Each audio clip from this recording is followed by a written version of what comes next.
Sean, how are you, man? I'm good, my man. Finally got a fight.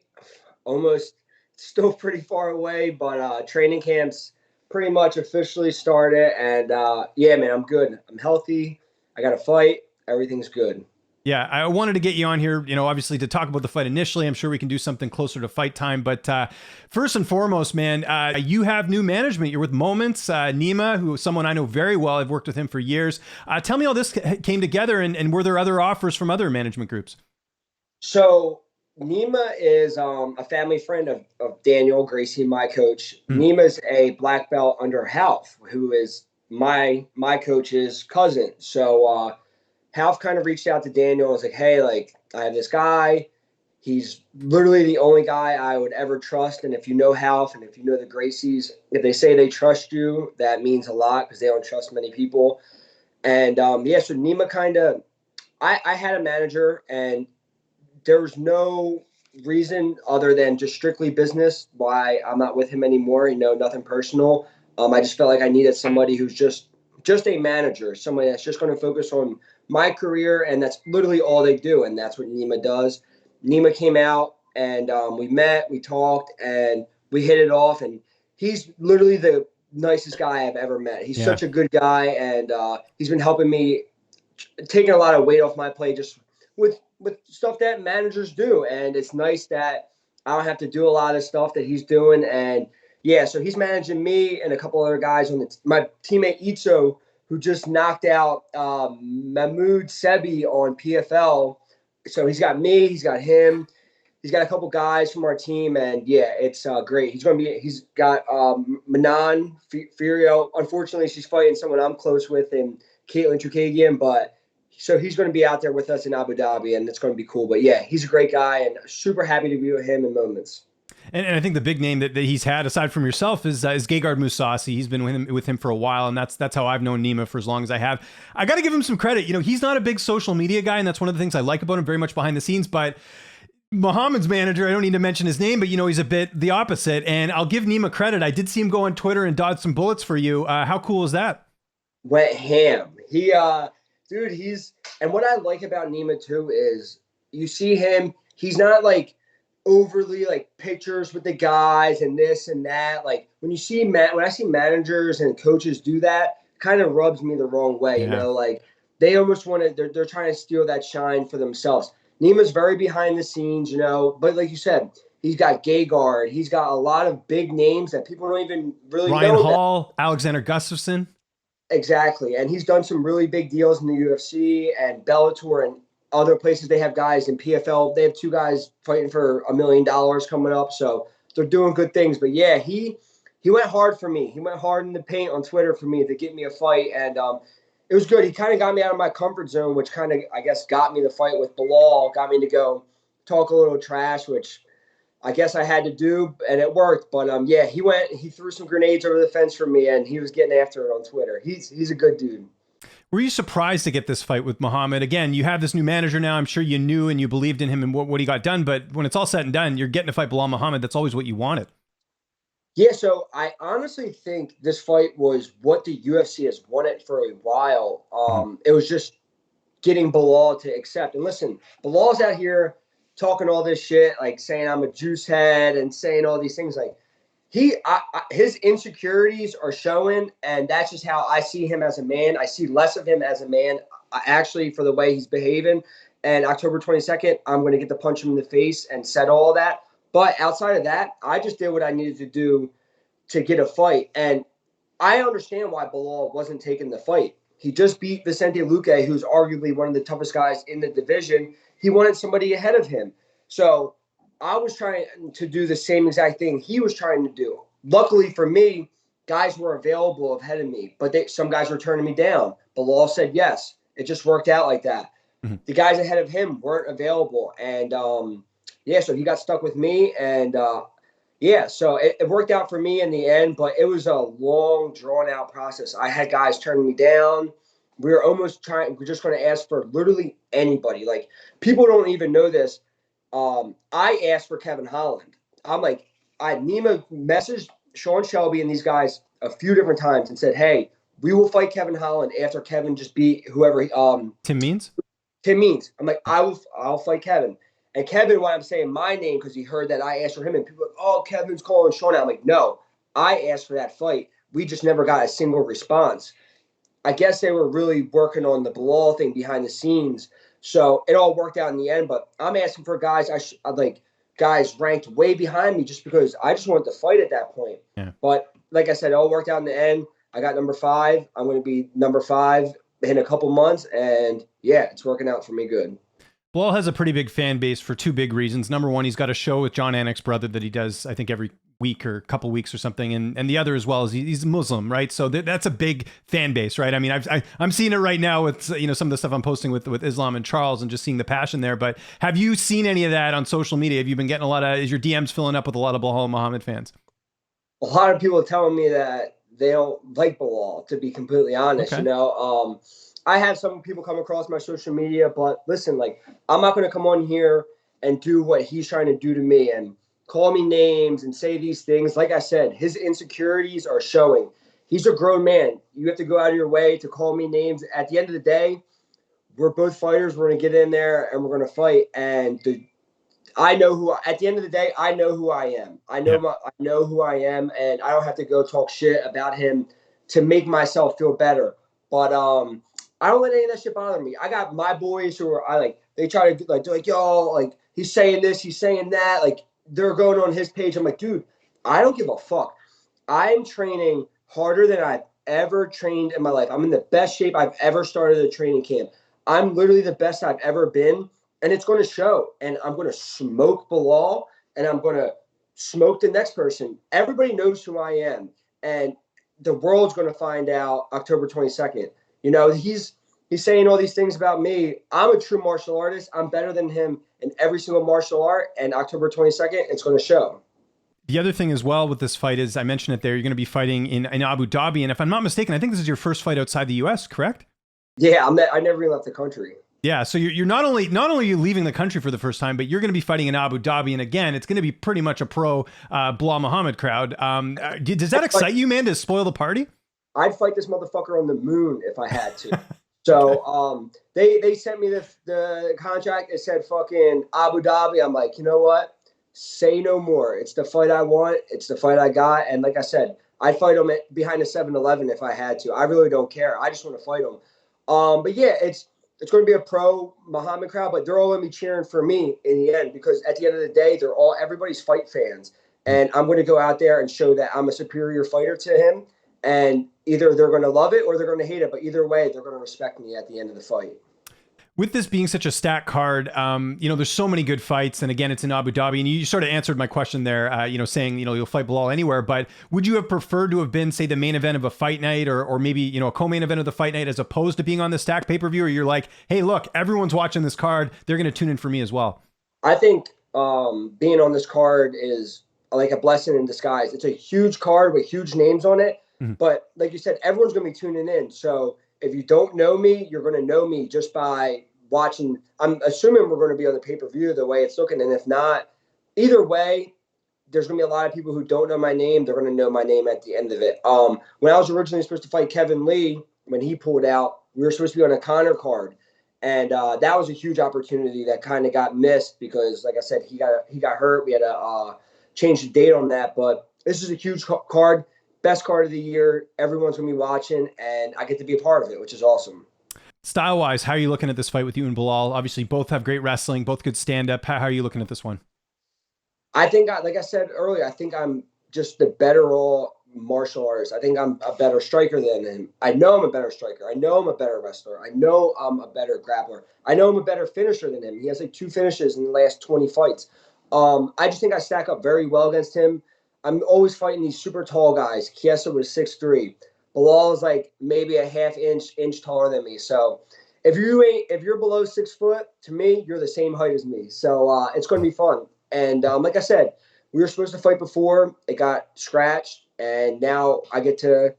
He's on a good run, but he's beat some really good guys, and he's looked good against them. So I don't take anything away from him being the fighter that he is. He's a really good fighter. I just know I'm better, and I'm going to show it. Jeremiah Wells, Pat Sabatini, Andre Petroski. Am I missing anyone? Who you mainly get to working with for this camp that you said is just kind of starting today? I got Joey. Well, obviously Joey Pfeiffer just got Oh, signed. that's right, him too. And Yeah, my bad, yeah, Joey. Sorry about that. we spent a lot of time together, but yeah, Andre's going to be helping me out a lot because he's just a little bit on the shorter side. Man, we have our team's so stacked with guys that people have no clue who they are, and they will know. Like we have amateurs that could be in the UFC. Like I have amateurs that are tougher than UFC guys I've trained with. So we have some really good guys. We have guys fighting all the way up until my fight. So yeah, we have a great team. I got my wrestling coach Cody Hamraw. He was formerly Damian Maya's wrestling coach, so we got him. He moved to Philly, so we got our team rounded out, and yeah, it's going to be good. Any cross training this camp, or any guys coming in? I know you and Neil Magny have trained before. Is that on the docket? We still got lots of time for this fight, and any plans for that? Whatever my coaches, I kind of let them take the wheel, and I'm like, listen, whoever you guys want to bring in, that's fine with me. You know, we have like I said, we have so many good guys that can mimic him and do exactly what he does. I don't need to go anywhere. You know, like I said, I'm definitely not going anywhere. If my coaches decide they want to bring some people in for some sparring, then that's about it. Like I said, we keep our group super tight, and because we have so many good guys, we really don't have to do or go anywhere else. Like we're good. Mm-hmm. And it's just getting bigger. Like we're having like influx of people now that our team's getting so big. Like we have people moving to Philly to train with us, which is kind of crazy. Like 4 or 5 years ago, we were training in wintertime, we didn't have electric. So like it's yeah, it's pretty cool to see how far and how big our team's gotten pretty fast. But we've been doing this for 10 years, you know, it's just finally the hard work's starting to pay off. Now, there is a mutual friend here, right? With you and Belal and Paul Felder. Have you spoken to Paul at all? What's the latest on that? Because obviously, I know he doesn't really train with either of you guys, but have you spoken to Paul at all since the fight was announced? A little bit, but same thing when Paul was friends with Chiesa. It's just business to me. Bilal's the one getting all butthurt and personal about it, you know, like to me, it's just another fight and he's letting his emotions get into it and I'm not, you know, and like I said, it's all going to show the night of the fight. So, but yeah, Paul's busy. Paul's doing Ironmans and triathlons and shit. He just had another baby. So Paul's busy. He's not worried about our shit. Something I wanted to bring up in this interview that we had in our last interview is you obviously had nose surgery. And I know one of the big issues was that you had trouble breathing. And again, I bring this up because people always still now talk about, the cardio and the Chiesa fight. How much better has this camp been? I know it's just started, but how much better are you feeling with having two nostrils where you can actually breathe properly? I just broke the VO2 max record at the UFC PI 2 weeks ago when I was there for Joey Pfeiffer. I literally had the VO2 max of an Ironman. Like the video, I have it on my Instagram of me on the Airdyne. These guys, like Roman and all the guys at the PI, were freaking out. They couldn't believe the numbers that I was putting up. Cardio is never an issue for me. I literally had a broken nose and had blood pouring down my mouth. So I think that would make anybody a little bit tired. And like I said, that fight, I literally came off the couch from being in the hospital for a week and then not being able to do anything for a month with IV antibiotics for 6 weeks. Rolled right into a training camp and still beat the number 6 guy in the world. This is going to be the best me, and it's going to show. I'm not decisioning Belal. I'm going to finish Belal. And I put that on my family's name. I'm going to knock him out or I'm going to put him to sleep. It's just going to be whatever he chooses. And just last thing on your team, kind of a thing that I kind of picked up on. So Gerald Meerscahert, who's good friends with Belal, recently responded to your teammate, Andre Petroski. Do you kind of hope that fight happens? Because it's kind of be like a tag team, like NWO back in the day. I'm going to take Belal out, and then Andre can take Gerald out. I think they should fight in New York. That card's a couple weeks after us. I mean, why not? You know, I know Andre was asking for it. Gerald called him, Andrew Petroski. Didn't even say his name right, but I know Andre wants that fight. He's looking for it. Hopefully they make it happen. I don't see why not. That's a good fight. And then do you have any idea like when you're going to get down there? Do you got your itinerary yet, or are you going to figure that out? I'm going out early. I'm going out like 12 days early just to make sure, because you need at least 8 days. I'm going to give myself a couple extra days because you lose a day of travel. So I'll head out there like a little bit more than a week and a half and get settled in. I have my 3 coaches. I might bring out a 4th guy just to be another body. And then like my wife's going, my parents are going. So it's going to be cool. It's going to be a cool experience. Like I said, I've never left the country, and my first time's a pretty long flight, but yeah, it's going to be fun. And to clarify, that's first time leaving the country, period? Like you've never been outside the country even on vacation? No, okay. Wow. Yeah, good for you, man. Yeah. That's cool. Yeah. I know we'll link up closer again to the fight, but early prediction. You said knockout submission. When do you see that happening? Man, I can see it happening at any time. You know, I've had first round finishes. I've had second. I've had third round finishes. I just know that at some point he's going to present something, and I'm going to capitalize on it. And I'm going to get like I'm not going to change who I am to go out there and get a bonus or try to stick out on the card. I'm just going to do what I do, and if I do that, I'll get a finish. Fight coming up, maybe not a big fight if you look at sort of the odds, but Khamzat Chimaev, Nate Diaz. I just got to get the Sean Brady take on that fight. Diaz's last fight in his contract. Chimaev close to a title shot. How are you looking at that one? How does that one play out? I love Nate. I hate to see it happen, but he's going to get steamrolled. It's just, yeah. I just literally can't see I just can't see him winning that fight anywhere, you know? Yeah. And Khamzat will probably get a title shot afterwards and then move up to 85 or do whatever he wants to do. But he's going to win that fight. You have an undefeated record. Someone who also has an undefeated record got a title shot recently, and that is Alex Pereira. Now, I got to preface this by saying, obviously, there's some backstory there with them fighting in kickboxing, but do you kind of look at that and go like, hey, where's my title shot, you know? No, I'm in this for the long haul. I want to fight until the way things are going and the more healthy and the way science is going, I'll be fighting until my 40s. This is I'm playing the long game here, and whenever the title shot comes, it comes. I think things are going to get mixed up this weekend. I think Leon has a really good chance to win this weekend. Kamaru can obviously do what Kamaru does, but things could get really shooken up on Saturday. So we'll have to see what happens with that. And the division's just hopefully everyone just gets fights and everything gets active and things get moving. But yeah, I see things changing up over the weekend. So we'll see what happens. Just playing a little bit of matchmaker here. Again, I know this is not your job. Your job's to go in there and fight. But if I had to guess here, okay, let's say Usman wins this weekend. Chimaev probably beats Diaz. Do you think they do Chimaev, Usman? And then I guess my follow-up to that would be, if you beat Belal, you got to be right behind there, I would think. I know you're not in a rush to get a title shot, but still, you got to look at the implications of it. Yeah, I think they would definitely do that. Who knows when? But, I'd say they would do that fight. And then for me, I really don't know. I don't know who. I mean, I would think I would be at least still 1 or 2 away before I got that. But crazier things have happened, so who knows? Okay, that sounds good. And don't want to get anyone in trouble here, but I do have to bring this up just because he brought it out of the blue in my interview. So I interviewed Geoff Neal recently, and I brought up the fact that, I was just asking him about your fight. And then he mentions to me that, his cardio didn't look so good against Chiesa. And then I brought up what I brought up earlier in this interview. And I said, well, he had some nose surgery. And here's what Geoff's response was to this. And I'm not trying to cause any, I just want you to be aware of this. So Geoff says, I got one nostril my whole fight career. I can't breathe out of it. That's no excuse for gassing out. He can shut up about that. I feel like Belal's going to take that because they'll outpace him. The nostril being fixed up won't change his cardio. Your response to that? That's completely false. I had no nose and I had no mouth, so I didn't have shit. So Geoff can say whatever Geoff wants to say, but and I gassed out and I still won the fight. So imagine what I'm going to do with 2 nostrils and a mouth. And with that said, no, it's not a great thing to hear, but what did you think of his win over Luque? He looked good. He looked great. Like all these dudes, like they all just talk shit and like try to act tough. Like, bro, if someone does good, I want to say they do good. Like Geoff's a really good fighter. I'm sure me and him are going to fight at some point. But he looked good. Good for him. He's going to get a big fight, and good on him.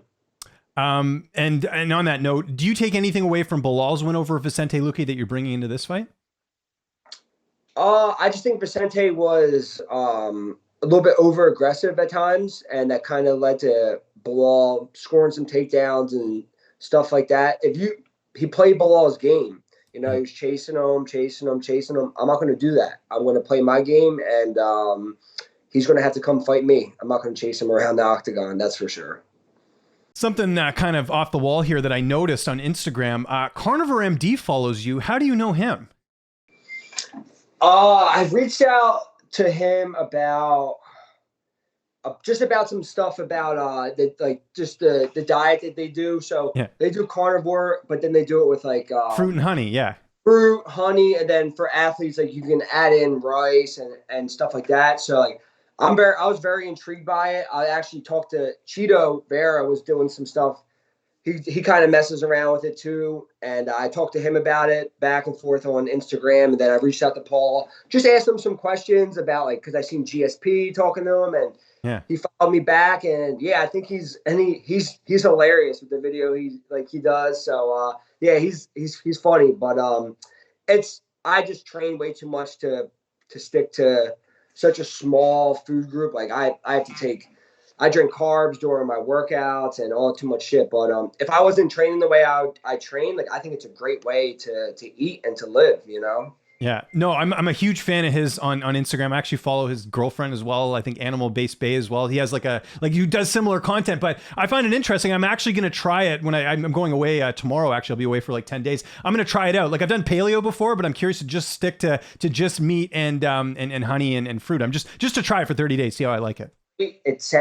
In theory, it's literally what I do pretty much anyway. Just like even like the breads I eat, they're all like grain free and like sprouted and all that stuff. So I mean, meat, fruit, honey, like that's a good way to live, good way to eat, you know. So I think for anybody, that's a good way to eat. You're definitely gonna feel good, you know. And I think some of it's like saying the vegetables are like are bad for you in a sense because of defense chemicals. Yeah.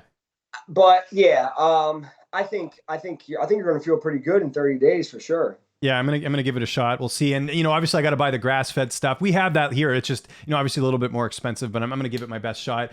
The grass-fed versus like the normal. I just think it's like a marketing scheme to be completely. Oh, I don't know, man. I'm gonna respectfully disagree with you because I'll tell you what. Have you had a regular steak and a grass-fed steak? Because I can definitely taste the difference. I can taste the difference, but like for me, the way I think about it is I eat so much steak in a week. If I bought, so say like New York strips, $20 a pound. Yeah. But then the grass fed, grass finished, all that's like $60 or $80 a pound. Yeah, like, no, it adds it's up. literally I couldn't you can't do it, you know? So Yeah. I don't think I don't think it's that big of a deal to make me spend the rest of that money, if that makes sense. No, I'll probably do a hybrid because I got 2 kids. I can't just be buying all grass-fed steaks for a month. I'll be broke. I'm sure it does have a little bit better certain stuff in it, but it's not like this steak is horrible and this steak is not horrible, if that makes sense. Yeah, I agree. But, yeah, well, let me know how you feel. Let's circle back in 30 days. We will. We'll do it up.